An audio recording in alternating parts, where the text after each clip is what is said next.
Welcome back. Now, once we have set our rewards, we can then move on to the next section.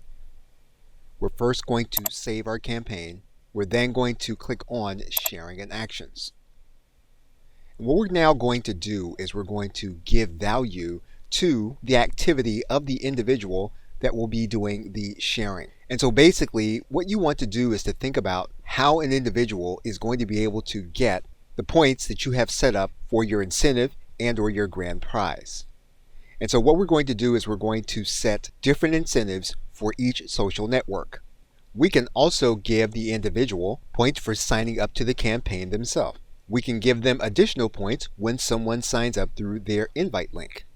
Now, once we do that, we're then going to click Save. Now, there are optional actions in this case. We can click on Show Optional Actions.